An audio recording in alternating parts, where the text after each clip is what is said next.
Cat's Cradle is a science fiction novel, and the great whiz-bang science fiction device in the middle of it is a form of frozen water which is stable at room temperature.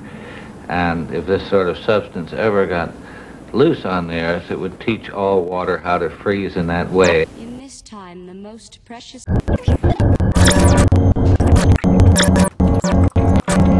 Medieval Irish bard, and at that time I started reading neurology, and I decided it was just my right brain talking to my left brain.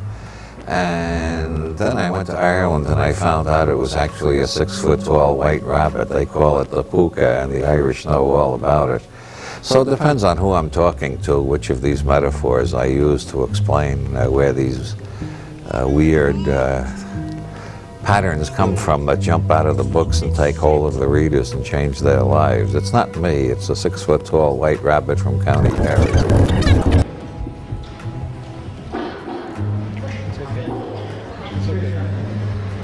The subject of this speech is a topic which has been discovered recently and which may not exist at all. I may be talking about something that does not exist. Therefore, I'm free to say everything or nothing. Well, looking back, I accept that metaphor as pretty accurate. All writers are channelers in some sense. Faulkner talked about the demon that dictated his books to him. Norman Mailer talks about the navigator in the unconscious. William Blake said the prophets Ezekiel and Isaiah dictated his poetic, prophetic books to him. Most artists traditionally have talked about the muse. And for people in County Kerry, it's a 6-foot-tall white rabbit. For me, it was an extraterrestrial from Sirius.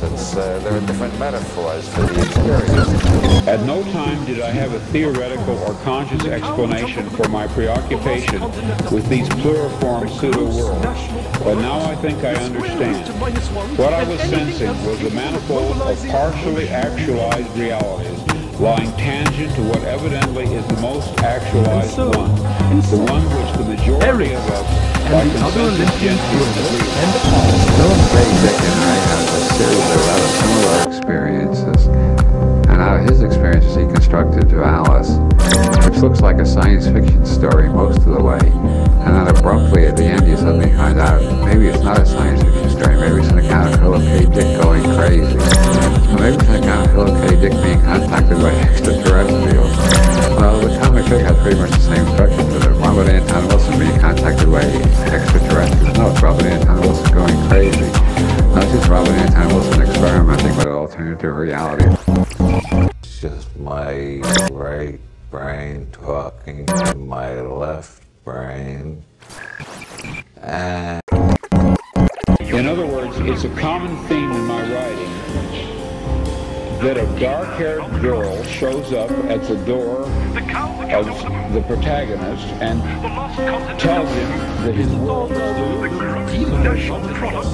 The cow who jumped over the moon, the lost continent of Moon, the gross national product, the square root of -1, and anything else capable of mobilizing emotional energy.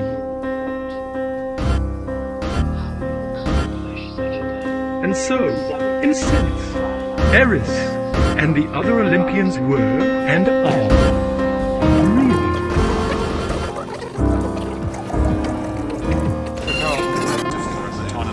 I'm thinking it in relation to psychology and all the kinds of things that language contains, all the figurative elements of it. A lot of that stuff has something like God in it. Put forward by a psychologist called Julian, which is not a piece of I'm an atheist, so obviously I don't have any trouble with the idea of it as a physical entity, or really as a terribly useful idea generally, unless it's very prescribed. But I'd be lying if I didn't say if I can admit that there is a God still functioning somewhere in the language. What he basically says there is that I'm talking about the logo.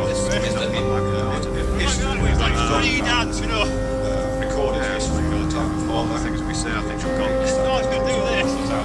talk in that time there was a fairly significant shift in human consciousness. big corner. Not constituted